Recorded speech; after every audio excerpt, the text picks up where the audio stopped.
the goofy solution that someone came up with along the way was putting fluoride in the water, which is so insane that you're taking a neurotoxin and you're putting it in the water. You got people who on one end of the spectrum who have no idea what's going on with our water system. And then you got people in the middle, they know a little bit about what's going on. They know tap water isn't the best. And then you got people who are very aware. Not only is tap water not good for you, but tap water is probably a toxin. Robert Kennedy Jr. is looking at getting fluoride out of your water. That is very good news. Should never be in there. And it was put in there because it was claimed that it would strengthen our teeth. Is that right? You know, all it does is strengthen the outer dentine. It does not strengthen the teeth. I was talking to a dentist one day and he said I had a 10-year-old girl came in and she had a little dark spot on her tooth. He said I began to drill and the tooth exploded. It was bad in the core, but the fluoride had just strengthened the outer dentine. If you've ever had a swimming pool, you have to test the water every day, because if the water goes to acid, the pipes corrode. If the water goes to alkaline, then algae grows on the pipes. So just as it's important to have a correct pH balance in the swimming pool, even more important is the human body. Let's have a look at the acid-alkaline scale. Up one end we have acid, and up the other end we've got alkaline, and the reading on the alkaline end is 14. In the middle is 7, and 7 is neutral, and water should be neutral. Unfortunately, if it has fluoride or chlorine in it, it can go a little acid. The only part of our body that should be acid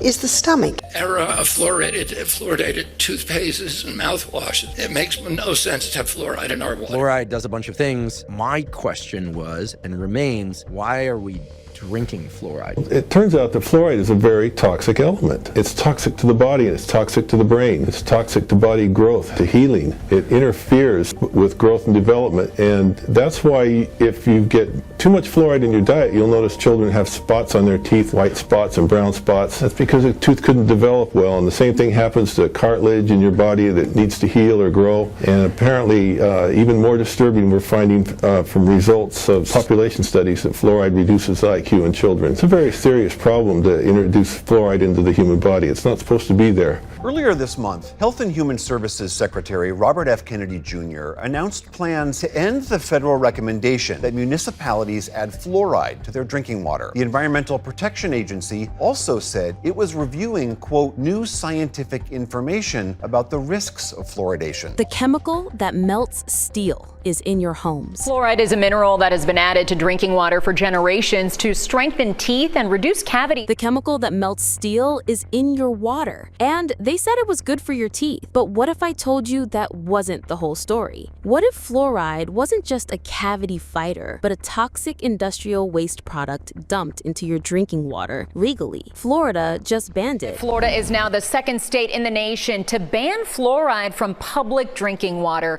Governor Ron DeSantis signing that bill into law today. Robert F. Kennedy Jr. is suing the government over it. Era of fluoridated toothpastes and mouthwashes. It makes no sense to have fluoride in our water. And scientists who tried to warn us, silenced. If you are drinking fluoridated water, if you're a mom being made with fluoridated water, then the IQ of your child will drop by between 5 and 9 points. This isn't a health story. This is a cover-up, and it's been going on for 70 years. It all began in the 1930s in sleepy American towns nestled near booming aluminum factories, towns where the air carried the metallic tang of industry and smokestacks never stopped spitting. At places like Alcoa, one of the largest aluminum producers in the world, the ground rumbled with machinery and wastewater gushed into rivers like clockwork. But buried in that waste was one chemical unlike any other: hydrofluoric acid. This wasn't a mild irritant. It melted brick. It dissolved glass. It shredded pipes and etched holes into steel walls. This was not just pollution. It was chemical warfare in liquid form. In a little place called Bauxite, Arkansas, a town literally named after the mineral used to produce aluminum, the damage was showing. Children woke up with dark brown stains across their teeth, like a mysterious shadow had crept into their smiles. Livestock collapsed in nearby fields, gardens failed, and locals started getting sick in waves. Confused doctors scrambled for answers. By the 20s, they had it figured out. They had scientists at Alcoa, which is a big aluminum company, finally bring out their expensive scanning electron microscopy. The town's water supply had been laced with fluoride levels over 15 parts per million, more than 15 times the modern federal safety limit. And back then, there were no limits, just secrets. Meanwhile, in Colorado Springs, a dentist named Dr. Frederick McKay was investigating an odd trend. Because it was an observational moment. It was a dentist at the turn of the century, 1900s. He was in Colorado, and he noticed his young patients had those same brown stains, but oddly, they weren't developing any cavities, not a single one. Their teeth were tough, strong, practically immune to decay. Dr. McKay was fascinated. He traced the phenomenon to the town's water, which was naturally infused with fluoride. In that moment, he had unknowingly stumbled into the core of a coming global debate. McKay's research made waves, but not everyone welcomed it. Inside Alcoa, alarm bells were ringing. One of their top scientists, H.V. Churchill, saw the writing on the wall. If people connected the dots, if they realized that the same fluoride poisoning their kids was now being framed as a dental miracle, the lawsuits could bury the company. Their entire industrial empire was at risk. So what did they do? They rewrote the story. Instead of defending fluoride, they glorified it. They weaponized public trust. With help from chemical giants like DuPont and later the secretive minds behind the Manhattan Project, they began reframing fluoride as a gift, a misunderstood savior. Behind the scenes, the US government was preparing to mass produce uranium weapons. And guess what? They needed to refine uranium hexafluoride. And then I found that fluoride is used to process uranium, and it is used to produce atomic energy. Tons and tons of fluoride. Suddenly, this toxic compound wasn't just waste anymore. It was strategic. But the factories producing it were death traps. Workers coughed up blood, bones crumbled, and lawsuits loomed once again. Unless they could change the perception of fluoride entirely. So the government quietly created the medical section of the Manhattan Project, a shadowy group of scientists not focused on public health, but on damage control. Their job? Protect fluoride's image at all costs. While bodies piled up in silence, a bold new campaign was underway. Why fear fluoride when you could brand it as a health booster? Why pay to dispose of industrial poison when you could sell it to cities as a cavity-fighting miracle? That's when Grand Rapids, Michigan stepped into history. In 1945, it became the first city in the world to intentionally add fluoride to its drinking water, a move promoted as a revolutionary.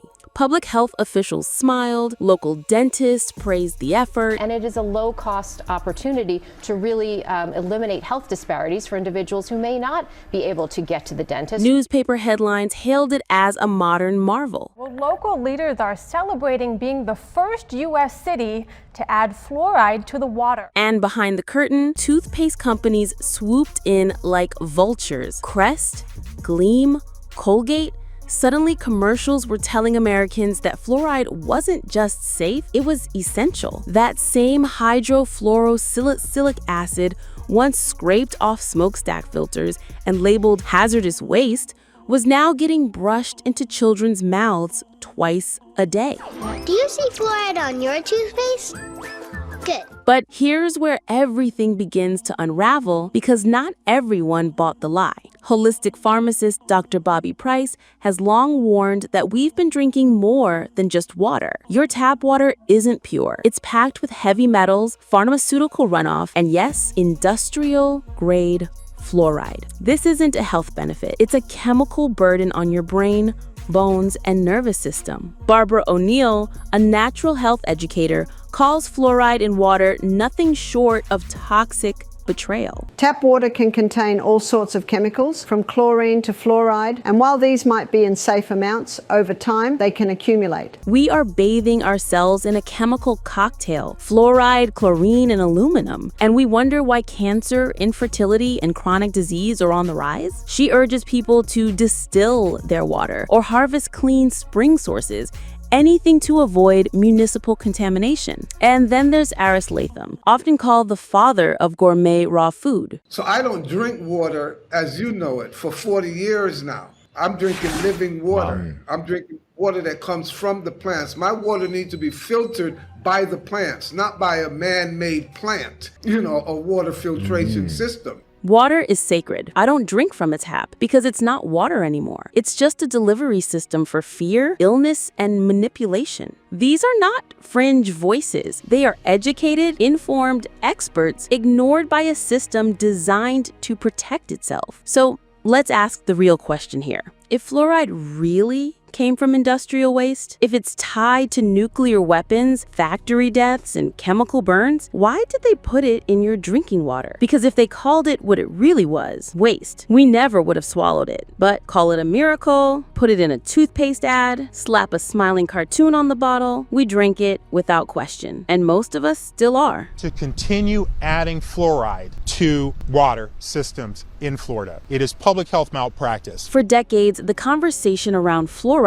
has been brushed off, literally. But in 2024, the state of Florida did something bold and, for some, unthinkable. They said, enough. It basically doesn't allow that anymore in the state of Florida. It's forced medication when they're jamming fluoride into your water supply. Counties like Palm Beach, Bradford, and several others began removing fluoride from their public water supplies, not just quietly, not just for debate, but officially in writing, backed by legislation. Why is it so important to add an industrial byproduct to our drinking and bathing water? And it wasn't just a minor local initiative, it quickly snowballed into a statewide shakeup. Governor Ron DeSantis, known for controversial but populist moves, made headlines when he signed Senate Bill 7070 into law, prohibiting any Florida municipality from adding non-essential industrial additives to drinking water. So we don't want local governments unilaterally injecting the chemical into the water supply. The word non-essential may sound vague on purpose, but everyone knew what it was aimed at: fluoride. This wasn't just about teeth anymore. Florida's administration made it clear they were aiming to reclaim medical freedom,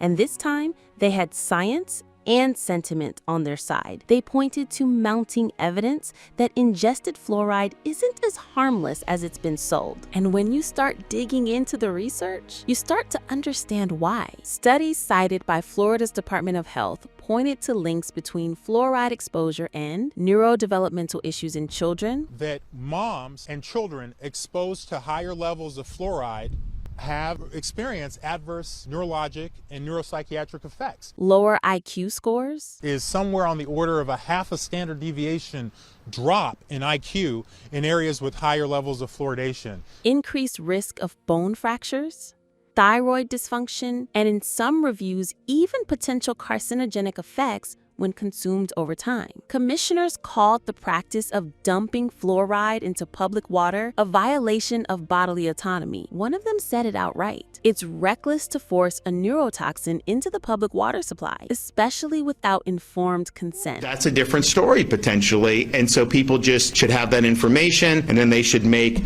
the appropriate adjustments. And that's the phrase that started echoing through town halls across the state: informed consent. Because no one was ever really asked. Your grandmother didn't vote to have fluoride added to her tap water. Your kids didn't sign up to drink chemical runoff from fertilizer plants. It was a top-down decision, wrapped in public health language, sold as a dental miracle, but never truly explained. Now, with Florida leading the charge, lawmakers are reframing the entire conversation. DeSantis' office claimed that Florida would no longer serve as a testing ground for federally promoted health experiments. It's part of a broader strategy by his team to position Florida as a medical freedom zone, rejecting mandates, questioning pharmaceutical lobbying, and scrutinizing chemical safety across the board. But this move didn't come without backlash. The American Dental Association warned of rising cavity rates in low-income children. Pediatricians sent letters urging reversal, and legacy media outlets spun it as an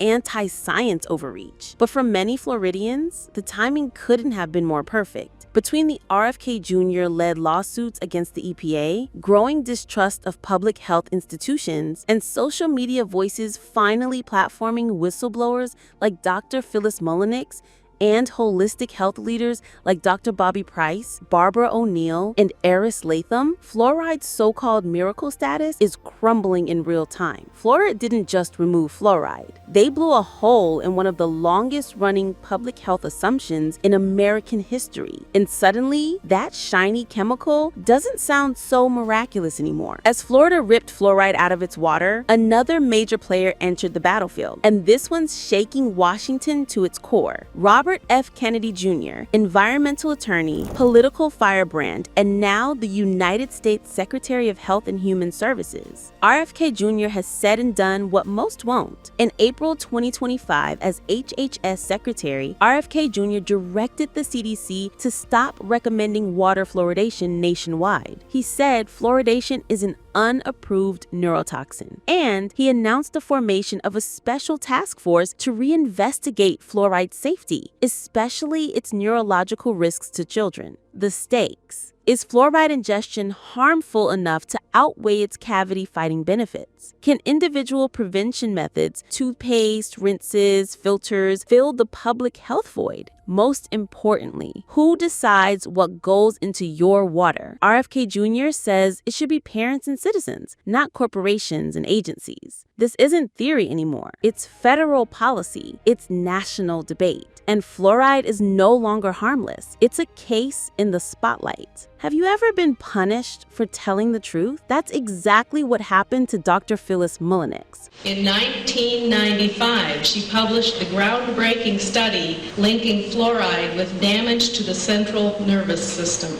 A brilliant neurotoxicologist who made one mistake. She asked the wrong question while working at the Forsyth Dental Center in Boston. My specialty I was to develop animal models to look at and develop technology that would screen substances for having an adverse effect upon the brain and behavior. A respected research hub tied to Harvard, Dr. Mullenix was studying fluoride. What was known as the world's leading expert on fluoride chemistry and fluoride toxicology. Not in toothpaste, but in drinking water. And what she found? I just want to point out a couple of statements. This memo was marked top secret, and no one knew this, and it's dated April of 1944. Was terrifying. They stopped it back 50 years ago, and they never did the study, and the studies were never reintroduced into the documents. After administering fluoride to rats at doses comparable to what children receive, the results were undeniable. Or if it's early postnatal, all you needed was 2 or 3 days exposure to this, and it caused a permanent change in behavior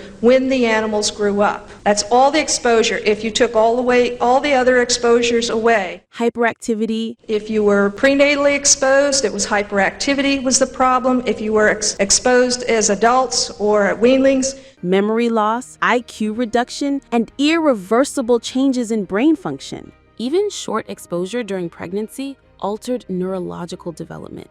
It didn't just damage the brain, it rewired it. She submitted her findings to journals. She shared her data with the institution. And what did she get in return? Not an award, not a promotion, but a termination letter. They told her to back off, quiet down, stay in her lane. Instead, she did the unthinkable. She published anyway. And from that moment on, she was blacklisted. Her name disappeared from grants. Her studies vanished from citations, but her research lives on. Now being cited by experts like RFK Jr. in lawsuits against the EPA. Because when you silence the truth, it only gets louder. I found that fluoride is at the hazardous waste sites, the EPA's national priorities list. Yes, it's a pesticide, as mentioned before. Here's what they don't want you to know about fluoride. All of these will assure that you are going to be exposed to fluoride. You absorb it through your skin, you can inhale it. When you drink it, whether from tap water, bottled drinks, or even cooking, your body doesn't get rid of it all. Only about 50% of fluoride is excreted. The rest, it's stored in your brain, in your bones, in your child's developing nervous system. Over time, it accumulates, quietly, invisibly, and irreversibly.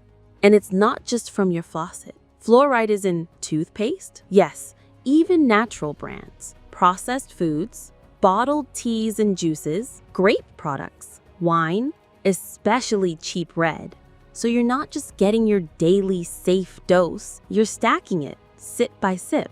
This is what experts call the cumulative burden. When I drank grape juice, that I was really adding to my body burden of fluoride with all these others. So I thought this was important enough to submit another grant. And it's why even low exposure isn't truly low. It's daily, it's layered, and it's compounding in your tissues. Fluoride doesn't pass through you, it lives in you. Robert Kennedy Jr. is looking at getting fluoride out of your water. That is very good news. Should never be in there. Australian health educator Barbara O'Neill doesn't mince words. Chemicals such as chlorine and fluoride, or even microplastics, which could have long-term health risks. If your tap water contains fluoride, chlorine, and aluminum, you're bathing your body in a chemical stew. And that stew, it's not just affecting your organs. It's attacking your gut, your immune system, and your hormones. Barbara, known for her controversial but devoted holistic work, has traveled the world teaching families how to escape what she calls the urban poisoning trap. Her recommendation is simple. It's best to invest in a good quality water filter and carry your own refillable glass or stainless steel bottle. Drink spring water from reliable sources. Use distilled water for detox and cooking.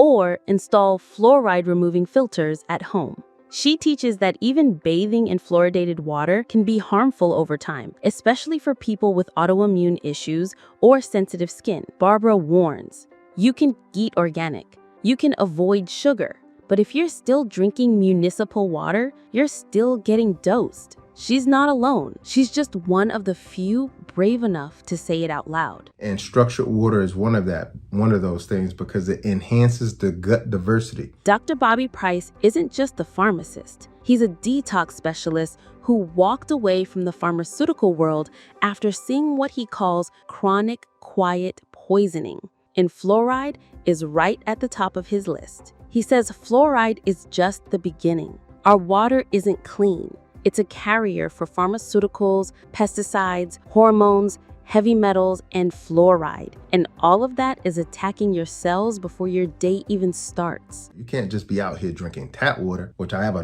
whole nother video on where I talk about all the toxic things that are in tap water. Dr. Price teaches that chronic exposure leads to calcification of the pineal gland, endocrine disruption, and fatigue you can't explain. His detox routine starts at the faucet. Never cook with tap water. Install reverse osmosis or gravity-fed filters.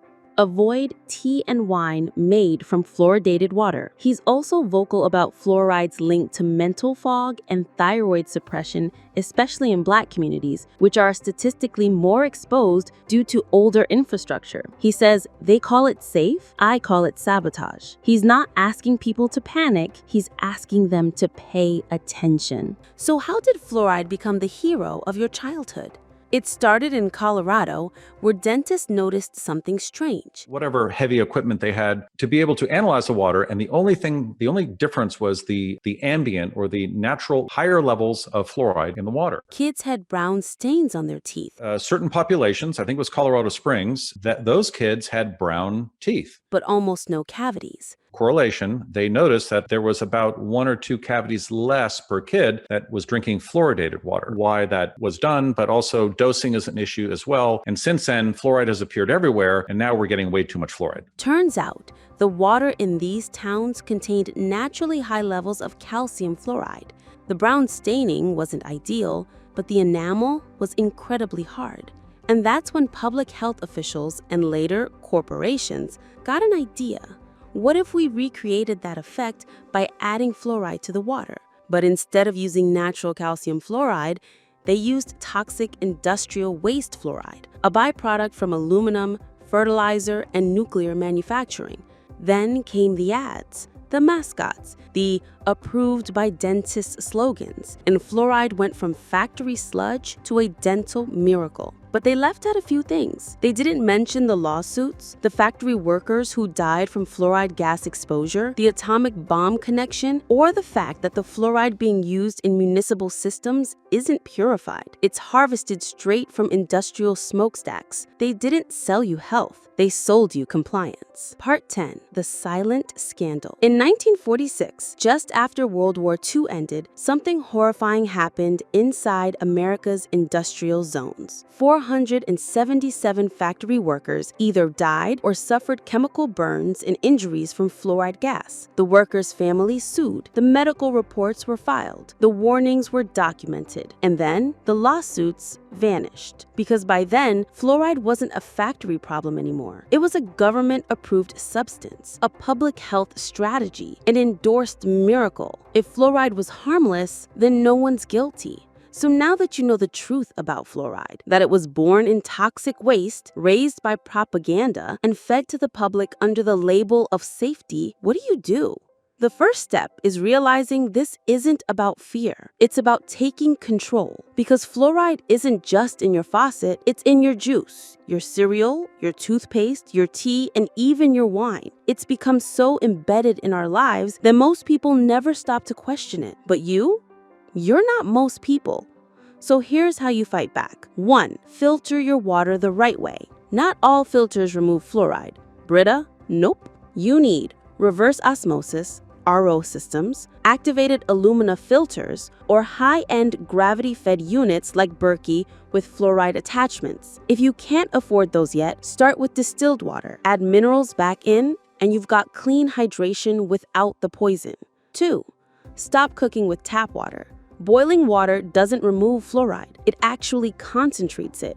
That pasta? Soaked in neural toxins. That soup? Same story. Cook with filtered or distilled water. Even small changes matter. 3. Switch your toothpaste. Because xylitol can actually inhibit the growth, and that is the proliferation of more strep mutans. Fluoride free. Brands with xylitol, nanohydroxyapatite, or calcium carbonate instead. Avoid sweeteners like saccharin and SLS while you're at it. Even better, make your own. Clay-based, charcoal, or baking soda blends are powerful and dirt cheap. 4. Stop buying fluoride-laced products. Read your labels. Bottled tea, grape juice, wine, especially from fluoridated regions like the US.